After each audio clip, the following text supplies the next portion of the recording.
First తనకిచ్చిన అవకాశం 5 ఏళ్లలో ఆయన పూర్తి చేయలేకపోవడం అతను చేసిన పెద్ద తప్పు.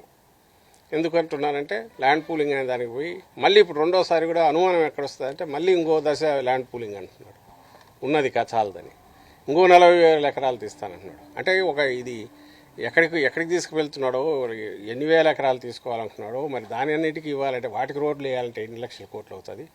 దీని గురించి ఏదన్నా ఒక వైట్ పేపర్ రిలీజ్ చేసి చెప్పాలిగా. దీనికి ఇన్ఫ్రాస్ట్రక్చర్కి ఎంత అవుతుంది, దీన్ని ఏ రూపంలో తెస్తున్నాడు. సెంటర్ కన్నా గ్రాంట్స్ ఇచ్చి ఈయన పెట్టుకుంటే మాకు అభ్యంతరమే లేదు. ఇంకా మహానగరాలు కట్టుకునే వద్దని ఎవడంటాడు మన స్టేట్కి వస్తుంటే. నువ్వు అట్లా కాకుండా లోన్ తెస్తూ ఆ లోన్ దొరకడమే పెద్ద ఫేవర్ చేసినట్టు, ఎంతైనా లోన్ చేసుకొని నేను సెంటర్ అనడం వాళ్ళు ఫేవర్ చేసినట్టు వీళ్ళు ఆడుతున్న నాటకం అంటే స్టేట్ మునిగిపోతుంది. ముందు దాని నుంచి బయటపడేయమని ఆయన కోరుతున్నాం. అందులో భాగంగా ఆయన పడేయగలిగితే ఇక్కడే నడుస్తుంది, బాగానే ఉంటుంది చేసేది.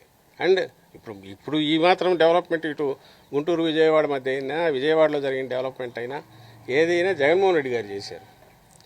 సో మా ఉన్నప్పుడు ప్రియారిటీ అక్కడ ఎందుకు ఎలాంటి ఇది అడిషనల్ లేకుండా ఆయన పెట్టిన బరువు తప్ప డెవలప్మెంట్ ఇంకో పక్క జరుగుతున్నప్పుడు మళ్ళీ మేము వస్తే సహజంగానే డెవలప్ అవుతుంది. దానికి ఏమి డౌట్ చేయాల్సిన అవసరం. ఈలోగా ఆయన బరువు వేయకున్నట్టే చాలా అదే స్టేట్కు చేసే ఫర్దర్ అప్పుల పాలు చేయకపోతే చాలా అదే స్టేట్కి చేసే మేలు అవుతుంది. ఆ తర్వాత ఇక్కడ నుంచి రూలింగ్ అనేది జరిగేది అంటే అది డెవలప్ కావడం అనేది లైక్ హైదరాబాద్ 20 ఏళ్లలోనూ అమరావతి ఏరియా ఖచ్చితంగా డెవలప్ అవుతుంది. ఎందుకంటే మొదలైంది బైపాస్ జగన్మోహన్ రెడ్డి గారు వేశారు. మిగిలినవి సగం ఉన్న రోడ్లు ఎప్పుడో ఒకసారి పూర్తి అవుతాయి. ఆర్గానిక్గా దానంతటా అది డెవలప్ కావడానికి స్కోప్ ఉంటుంది. బట్ దట్ టేక్స్ డికేట్స్ పట్టవచ్చు. 10 ఏళ్ళు చేరే కొద్దీ రోడ్లు డెవలప్ అవుతుంటాయి. ఈలోగా ఇదంతా బ్రహ్మాండంగా డెవలప్ అవుతుంది. ఈ ఏరియా అంతా ట్రస్ట్ ఇక్కడ పెడితే అది సజెస్ట్ చేశారు. దానికి తగినట్టే నేను కూడా ఇంతకుముందు చెప్పాను. గతంలో పరిపాలనా రాజధాని వైజాగ్ అనేది, న్యాయ రాజధాని కర్నూలు అనేది ఒక నిర్ణయం తీసుకున్నారు. ఇప్పుడు దాని విషయంలో ఎట్లా ఉంది కదా? అదే నేను అంటున్నా కదా, మేమని ప్రాక్టికల్గా అయింటే నడుస్తుండేది, అదే ఉండేది.